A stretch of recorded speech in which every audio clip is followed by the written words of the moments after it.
Do you also think running burns more fat than walking? Because running looks harder, so it must burn more fat? But you might be shocked if I tell you walking is more beneficial for fat loss than running. Because fat loss is about calories in versus out, not how sweaty you get. The real science behind how your body actually burns fuel might surprise you. Alright, let's get right into it. The main reason people think running is better for fat loss is because it burns more calories. And they're not wrong. Let's say you're about 180 pounds. A 30-minute jog can burn roughly 417 calories, while a brisk 30-minute walk might only burn around 291. On paper, running seems like the obvious winner. It's faster, and if your only goal is to burn the most calories in the least amount of time, running takes the prize. But burning calories and burning fat aren't exactly the same thing. Your body runs on two main types of fuel: carbs, which are stored as glycogen, and fat. Think of glycogen as your easy-access, high-octane fuel. It's perfect for those quick, intense bursts of energy. Fat, on the other hand, is like a slow-burning log. It's a much denser energy source, but it takes more time and oxygen to be used properly. When you're running hard, your body quickly needs energy and it goes straight for the easy stuff. It's glycogen stores. So, while you're burning a ton of total calories, a smaller percentage of those calories is actually coming from fat. Let's clear up the truth about the fat-burning zone, which is that if you exercise at a lower intensity, your body will prefer to burn fat for fuel. And scientifically, this is actually true. This zone is usually when your heart rate is at about 50% to 70% of its max. A super simple way to estimate your max heart rate is just 220 minus your age. When you're out for a brisk walk, you are right in the middle of this fat-burning zone. Your heart rate is up, but it's not so high that your body starts to panic and demand that quick energy from carbs. Instead, it has the time and the oxygen it needs to tap into your fat stores for fuel. In fact, during a lower intensity walk, up to 65% of the calories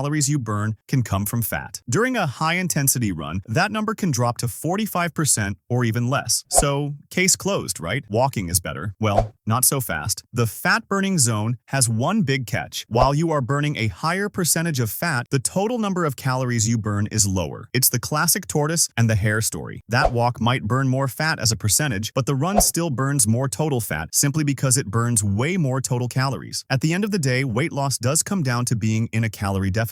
But this is where we need to stop looking at just the numbers and start looking at reality. This is the part of the conversation that gets ignored way too often. Which of these activities can you actually stick with without getting hurt or just plain burning out? For most people, the answer is walking. Running is a high-impact sport. If you're a beginner, carrying extra weight, or have any joint issues, that can be a one-way ticket to injury. Things like shin splints, runner's knee, and stress fractures can put you on the sidelines for weeks, completely killing your momentum. Let's be honest, the best exercise for fat loss is the one you actually do, and it's pretty hard to do anything when you're in pain. Walking, on the other hand, is low impact. It's gentle on your body. It requires almost no recovery time, and the risk of injury is way lower. This makes it incredibly sustainable. When it comes to fat loss, consistency is everything. A moderate daily habit will always beat a few intense workouts that leave you exhausted and lead to quitting. Walking is just easier to stick with, and that makes it a much more reliable tool for long-term success. Okay, let's talk about a silent saboteur of fat loss: stress. Specifically, the stress hormone,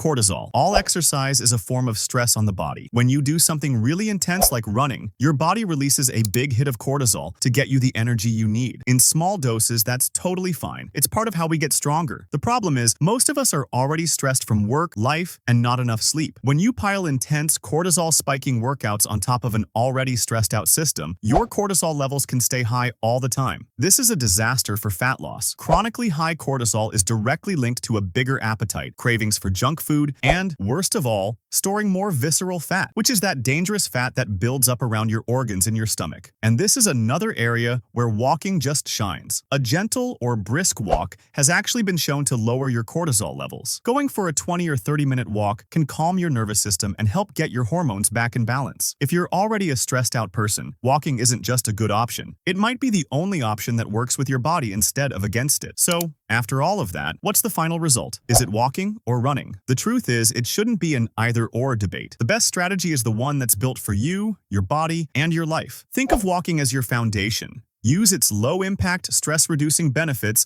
as your daily go-to. Make a daily walk a non-negotiable part of your routine. This is what builds that consistency we've been talking about. Then, you can add some higher-intensity stuff here and there. This doesn't mean you have to go out for a long, painful run. You could try walk-run intervals. Walk for 4 minutes, jog for 1, and repeat. This helps you burn more calories while keeping the impact on your joints low. So, what's your go-to cardio? Are you on team walking or team running? Let me know down in the comments. I'd love to hear about your own experiences. And if you found this video helpful and you want more fitness advice, make sure you hit that subscribe button and turn on notifications so you don't miss the next one.